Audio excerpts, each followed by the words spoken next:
कृष्णा गाडगीळ आणि sons limited 1832 पासून। नमस्कार, मी Shruti Rahul 8 PM special report मध्ये आपलं स्वागत करते आणि सुरुवातीलाच बातमी गृहराज्यमंत्री योगेश कदम यांची। गुंड निलेश घायवळच्या भावाला पोलिसांनी नकार दिल्यावरही योगेश कदम यांनी बंदुकीचा परवाना दिला। पण यावरून आता रामदास कदम यांनी विधिमंडळातल्या बड्या नेत्याकडे बोट दाखवलंय, तर रोहित पवारांनी थेट राम शिंदे यांचं नाव घेतलं। पाहूया।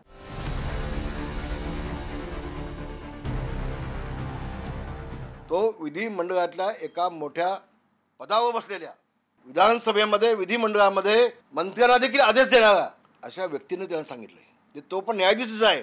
ज्यांनी योगेश कदमला सांगितलंय तो पण न्यायाधीशच आहे, लक्षात घ्या। गुंड घायवळच्या भावाला बंदूक परवाना दिल्यावरून प्रकरण योगेश कदमांच्या राजीनाम्याच्या मागणीपर्यंत आलं आणि आता रामदास कदमांनीच विधिमंडळातल्या बड्या व्यक्तीकडे बोट दाखवलं। मंत्र्यांनाही आदेश देणाऱ्या व्यक्तीनं सांगितल्यानंच योगेश कदमांनी सचिन घायवळला बंदुकीचा परवाना दिला असं कदम म्हणाले। तर रोहित पवारांनी थेट विधान परिषदेचे सभापती राम शिंदेंचंच नाव घेतलंय। योगेश कदमला विचारलं मी, त्यांनी हा जो निर्णय घेतलाय स्पेसिफिक याबाबतचा, तो विधिमंडळातल्या एका मोठ्या पदावर बसलेल्या, विधानसभेमध्ये विधिमंडळामध्ये मंत्र्यांना देखील आदेश देणारा अशा व्यक्तीने त्यांना सांगितलंय। तो पण न्यायाधीशच आहे। ज्यांनी योगेश कदमला सांगितलंय तो पण न्यायाधीशच आहे, लक्षात घ्या। आणि म्हणून योगेश कदमने निर्णय घेतलाय। तो मला आता नाव घ्यायचं नाही, त्याचं नाव योगेश कदमांनी मुख्यमंत्र्याला पाठवलंय।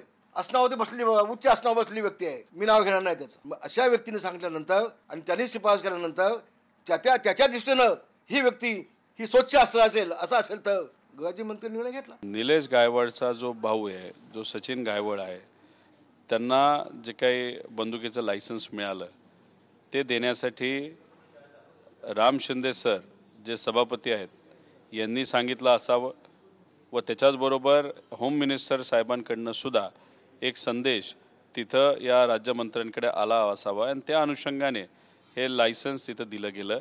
राज्यमंत्र्यापेक्षा मोठे नेते याच्यामध्ये इन्व्हॉल्ड आहेत।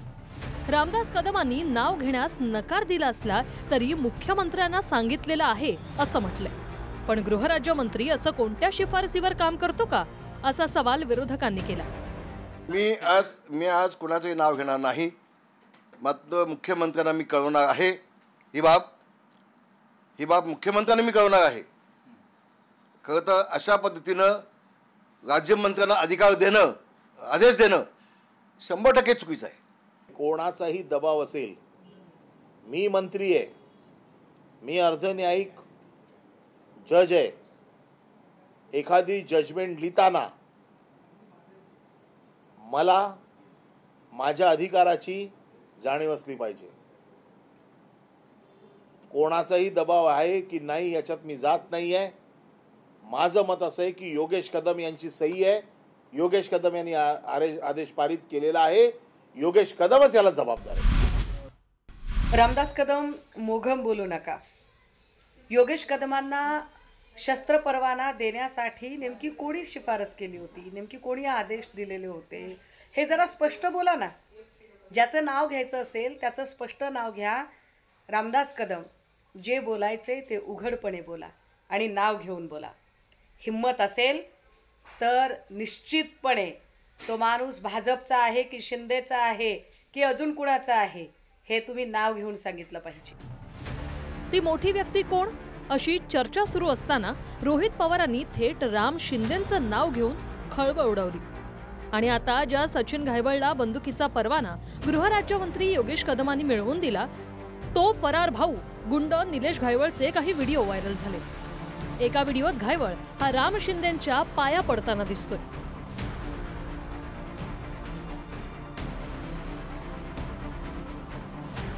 एवढंच नाही तर निलेश घायवळ राम शिंदेंचा प्रचार करतानाही एका व्हिडिओत दिसतोय, ज्यात रोहित पवारांना दादा म्हणू नका, राम भाऊ सारखा कामाचा माणूस नाही असं निलेश घायवळ या व्हिडिओत सांगतो।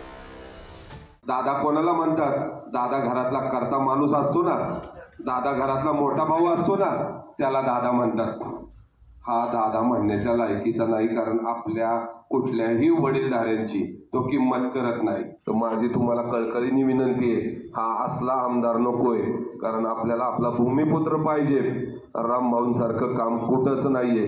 तर शिंदे साहेब आपला आहे. आपला कोणत्याही कामाला, कोणत्याही अडचणीला शिंदे साहेब उभे राहणार आहेत. रोहित पवारांनी राम शिंदेंकडे मोर्चा वळवल्यानंतर भाजपनंही पत्रकार परिषद घेतली.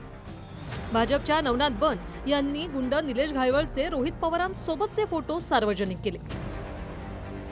रोहित पवार आणि घायवळ यांचा फोटो स्पष्टपणे समोर आलाय. माझा रोहित दादांना सवाल आहे, रोहित दादा, तुम्ही घायवळांना नेमकं काय मार्गदर्शन करतायत? बंदुकीचा परवाना नेमका कसा मिळवायचा याबद्दल हे मार्गदर्शन सुरू आहे का? याचं उत्तर रोहित दादांनी महाराष्ट्राला दिलं पाहिजे. ये रिश्ता क्या कहलाता है, हा माझा रोहित दादांना सवाल आहे. बंदुकीच्या परवाना प्रकरणात रोहित पवार राम शिंदेंच्या नावांपर्यंतच थांबले नाही, तर रोहित पवारांनी तानाजी सावंतांच्या निकटवर्तीयांचे आणि शिंदेंच्या शिवसेनेचे निलेश घायवळशी संबंध आहे असा आरोप केला.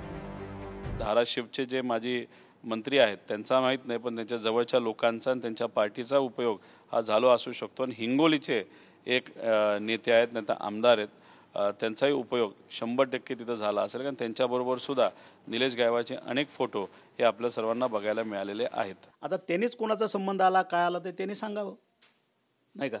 आम्ही सांप्रदायिक पंथातली माणसं आहे. आम्हाला गुंड पुंड बरोबर घेऊन बाळगायचे किंवा काही कारण नाही. आम्ही असतो ते पांडुरंगाच्या बरोबर असतो. राम शिंदे साहेबांचं त्यांनी नाव घेतलं. राम शिंदे साहेबांच्या अगोदर हे घायवळ फॅमिली हे ह्याचेच कार्यकर्ते होते, ज्यांनी काचेच्या घरात राहणाऱ्यांना दुसऱ्यावरती दगड मारू नये.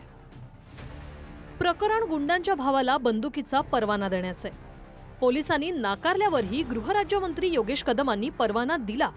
पण हे विधिमंडळातल्या उच्च आसनावर बसणाऱ्या व्यक्तीनं सांगितल्यानंच देण्यात आल्याचं रामदास कदमांचं म्हणणं आहे. रोहित पवारांनी राम शिंदेंचं नाव घेतलं, मात्र अद्याप स्वतः राम शिंदेंकडून प्रतिक्रिया आलेली नाही. पुण्याहून योगेश बोरसेसह अक्षय मंकनी, TV9 मराठी, मुंबई. पूना गाडगीळ आणि सन्स लिमिटेड 1832 पासून.